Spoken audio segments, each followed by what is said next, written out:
ओम नमस्ते जी। आइए आज की चर्चा को प्रारंभ करते हैं। यजुर्वेद के प्रथम अध्याय का 16वां मंत्र।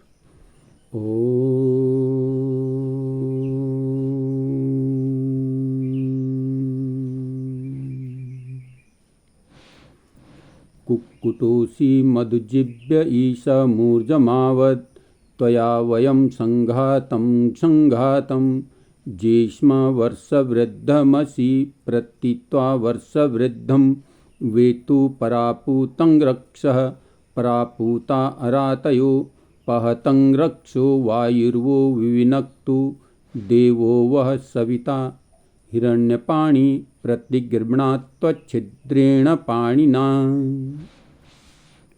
तो बहुत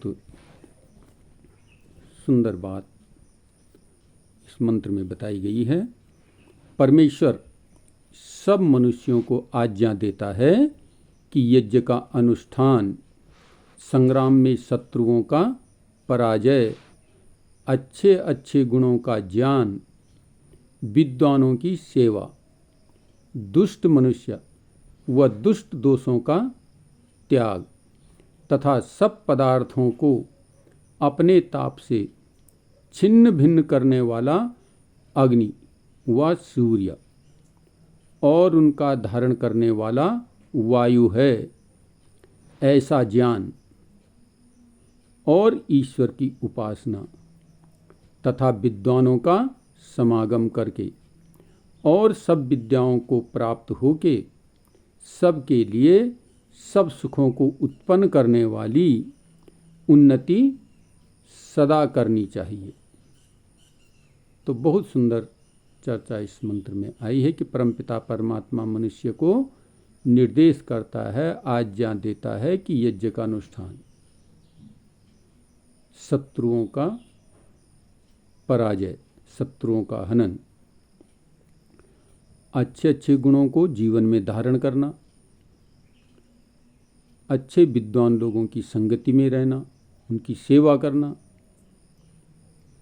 दुष्ट मनुष्य व दुष्ट जो दोष हमारे जीवन में लग गए हैं, बुराई जो हमारे जीवन में आ गई, उनका त्याग कर देना तथा सब पदार्थों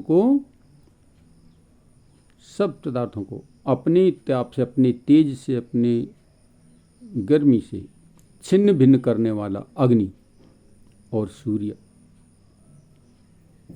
कहते इनका धारण करने वाला कौन है? वायु।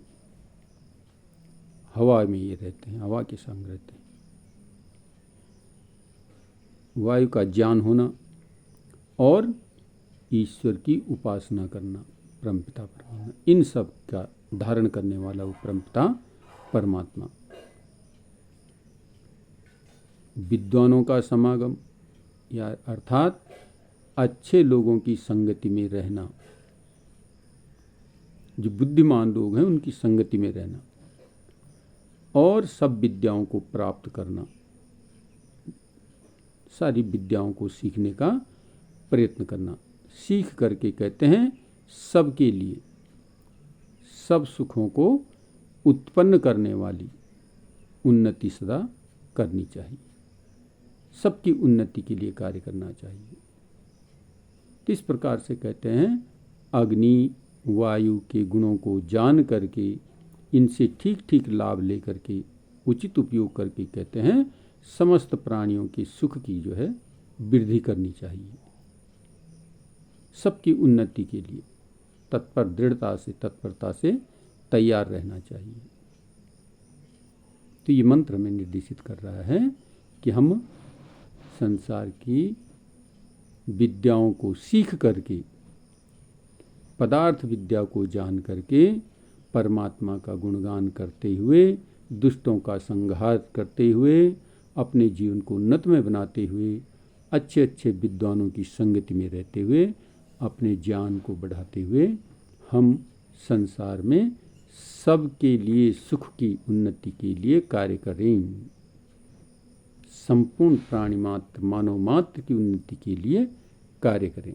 तो ये बहुत सुंदर चर्चा इस मंत्र में आई है। हम अपने जीवन को सुधारने का प्रयत्न करें, अच्छे विद्वानों की संगति में रहें और अपने जीवन को उन्नतमय करते हुए सबके हित का कार्य करें। तो आइए आज की चर्चा को बंद करते हैं। ओम।